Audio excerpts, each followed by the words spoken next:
So in case you've just joined, I'm Lauren. I work for Qatar Tourism based in the UK, and I represent the UK and Ireland. So I just wanted to join today to teach you a little bit about Qatar, things that you might not already know.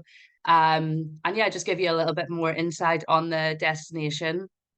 So hopefully my presentation works.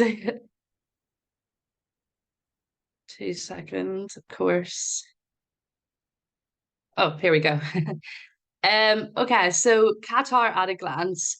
To give you like a very quick overview of the country's profile to start off with.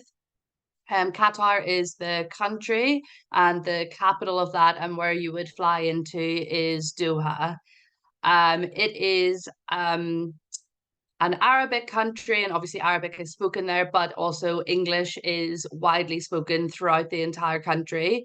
So there's no need to have like Google Translate or anything on your phone. I've been over there quite a few times now, and I've never had any problem with a language barrier at all. So that's just something to note in case someone asks you when they're thinking of going to Qatar, sorry. And then in case you don't know where it is, it's just where that little blue marker is off of the coast of Saudi Arabia. It is a very small country, which is a peninsula with about over 500 kilometers of coastline. Um, which makes it like a really good destination for exploring the entire country when you're there, because it really doesn't take long to drive from sort of one side to the other. Oh, I should mention in terms of flights, Qatar Airways does direct flights from Dublin, and that runs double daily. So there's one in the morning and there's one in the afternoon. Takes roughly about 7.5 hours to get there. So sort of that mid-haul length. So just to kick off, 4 things that you can know about Qatar straight away. It is one of the safest countries in the world. And that's actually a question that I get asked quite regularly about safety, particularly with women. And as I said, I think I've been over there 5 or 6 times now. I feel completely safe there. We always sort of use the analogy of if you left your phone sitting on a bench and walked around for 2 hours and came back, it would be sat there. It's a very safe country. As I mentioned, English is widely spoken throughout the country. In terms of accessibility, it's pretty easy to get in and out in terms of visas. We have over 80 countries that benefit from a visa-free entry. Obviously, I always recommend that you ask your customers what passports they're flying on and just double check. And there's a really easy way to check that on the website as well. But generally, really straightforward to get into. And even though it is that sort of luxury destination, we have all of the 5-star restaurants and hotels. It is affordable, so it's affordable luxury, and there really is something for everyone's budget, really. And I should also mention that with Qatar Airways and Discover Qatar, which is a DMC out there, they have one of the most affordable stopover packages in the world. 5-star hotels start at like $14 per person per night. So it really is an amazing stopover package, and I would encourage you to have a look at that on Qatar Airways website or Discover Qatar's site as well. So the main question that I get asked when I say that I work for Qatar is something along the lines of, what is there to do there? Is it not just a big desert? And while of course there is desert there, there is plenty to do for everyone depending on what your interests are. So if we start off with the things to do within like the art and culture category, there are so many interesting museums in Qatar, and the 2 that I would like to highlight are the Museum of Islamic Art, and it is more your sort of traditional museum with artifacts from all over the world, obviously specifically relating to Islamic art, but also like things that are linked to that. It's not all Islamic art pieces. Also, the building is just incredible architecturally. Um, Sometimes we just stop by there on a fam trip just to get a quick photo, because if you walk in through those doors that you can see and take a left, they have these beautiful archways that look over the entire Doha skyline, and you get a really nice photo, especially for those, who want that Instagram snap. And then secondly, we have the National Museum of Qatar, and I would say this is an absolute must-see when you're there. It's not your typical museum, so it's very immersive, interactive experience. The building is obviously incredible to look at. It's designed with the inspiration of a desert rose, so those discs are all sort of interlinked and go through each other right into the building. So when you go inside, the walls are sort of slanted here, the floor is a little bit slanted. It's a really interesting building to walk through. And yeah, so this is a must see, I would say.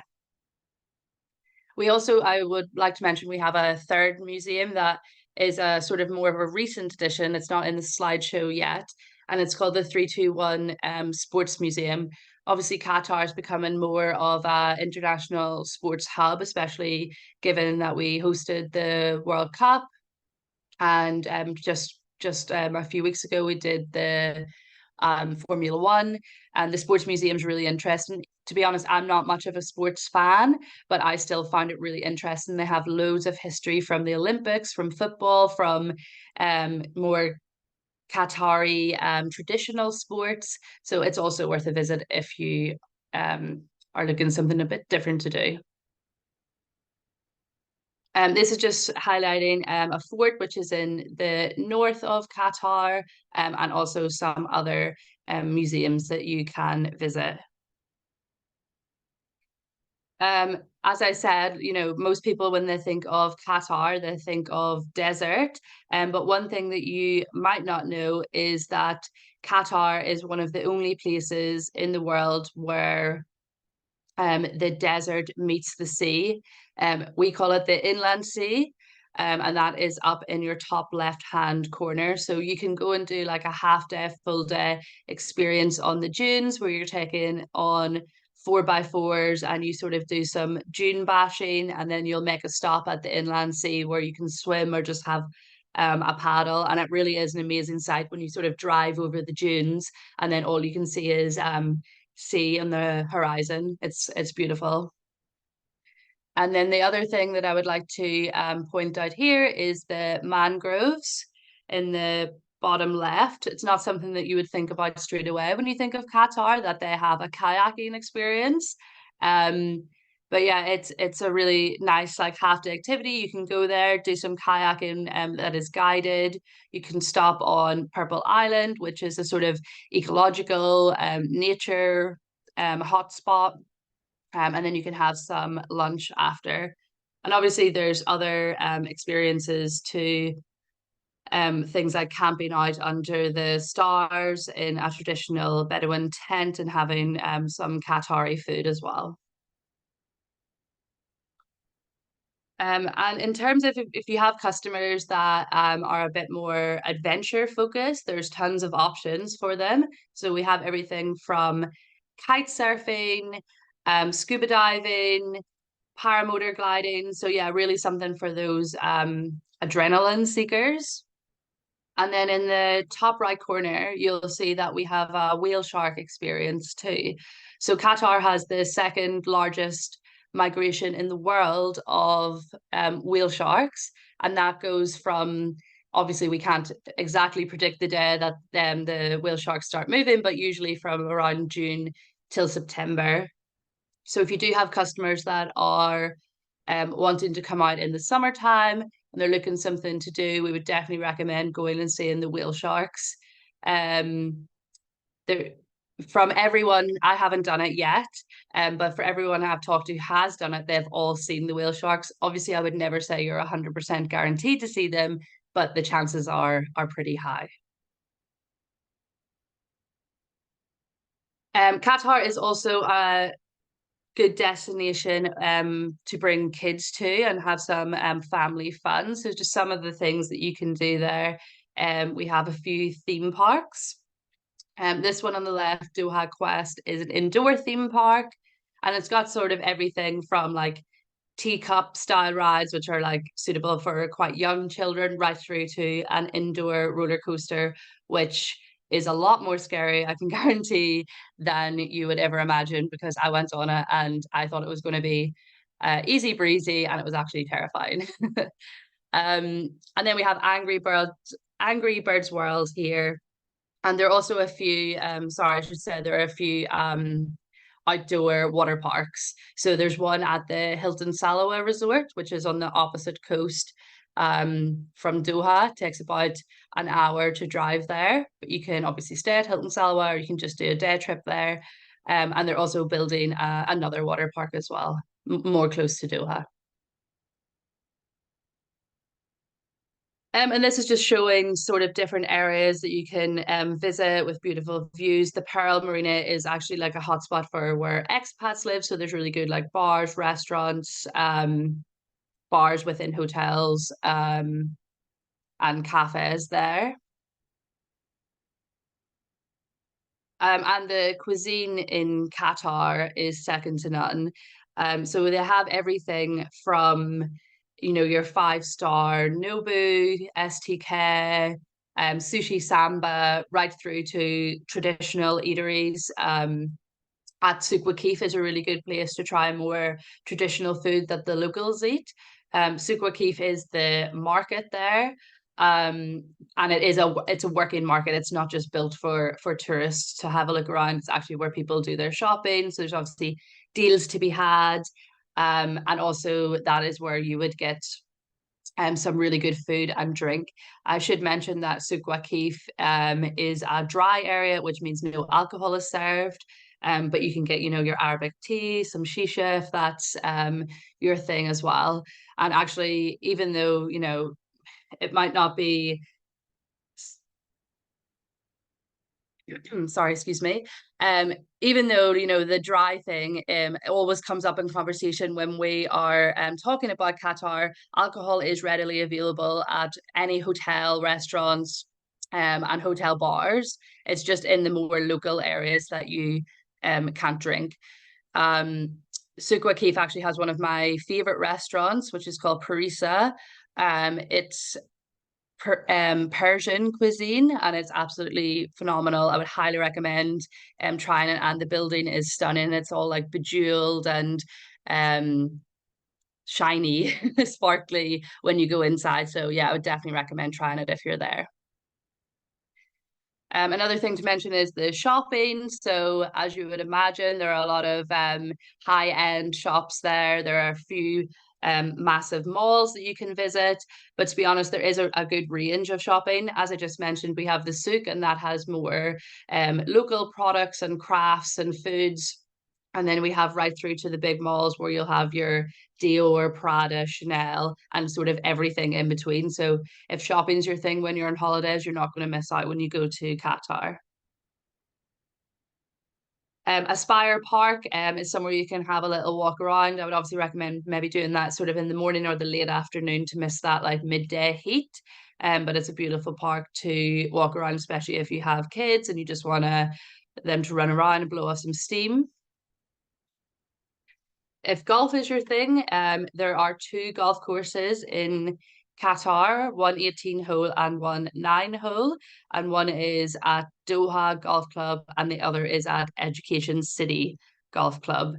Um, Obviously they have cafes and restaurants there as well, so you can make a day of it. Um, I'm not going to pretend I know everything about golf because I don't, but it's there if you're that way inclined. So why choose Qatar for your clients? So just to sort of summarize what I have said, Qatar is a world-leading tourist destination and it's only becoming more popular, especially with the stopover program that I mentioned, that's available with Qatar Airways and Discover Qatar. It's a really nice like entry product if people aren't sure what there is to do in Qatar, and they're wondering whether they should just spend a couple of days there. I would highly recommend that. And usually once people see like, oh wow, like the range of hotels, the range of activities that you can do there, they usually return back, and hopefully then it would be more of an end point destination rather than a stopping point on the way to somewhere else. The inspiring nature. So at the desert, you know, we have the loads of animals and birds, as well as at the Purple Island when you're doing the kayaking. Um, Unparalleled tourism infrastructure. So Qatar is really easy to get around. For the World Cup, they built the metro system, which pretty much connects all of the main areas in Doha. And it's like 40 pence per journey. It's super cheap. As well as Uber is readily available there. And Uber's for a 20-minute journey usually costs about £5 to £6. So super affordable and easy to get around. Obviously it's an Arabic country, and with that comes a certain level of hospitality and commitment to service excellence. Honestly, the when I have been there, the staff are super friendly, really welcoming, go out of their way to make your experience just that little bit better. You know, you get all of the little touches that just make your experiences that much better. Award-winning airline Qatar Airways. I don't know if you've flown with them before, but they really have an outstanding airline. They've won tons of awards for it. And even economy just feels like that little touch better than your usual economy.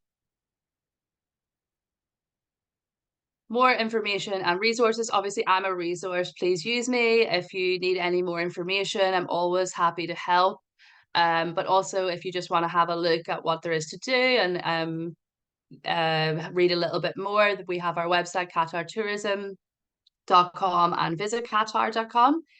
And then we also have the Qatar Specialist Program. So I would highly recommend registering and completing this. It's made up of 8 modules and a final quiz. And once you pass that final quiz, you're like a certified Qatar specialist. And with signing up comes, you know, tips on building itinerary, Qatar's history. You would have it'll go into more like the districts and what the difference is and what there is to do at each district. And we also have a range of downloadable assets, again, sample itineraries and just imagery. If you're, you know, promoting Qatar as a destination on any of your channels, it's all located there. I should mention, obviously, we have a competition with ITTN, and that is for Amazon vouchers. And I have mentioned the answers to the questions during this. But also, Qatar Tourism is running an independent incentive program at the minute. So anyone who registers and completes the Qatar Specialist Program by the 30th of November, so in about 3 weeks' time, is eligible to be put into the prize draw, and there will be one winner of an Apple Watch Series 9, and there will be 25 winners of a £50 Amazon voucher. So it's a really good incentive. You know, it's beneficial to do it anyway, and then you've got this added bonus of maybe being one of the 26 winners.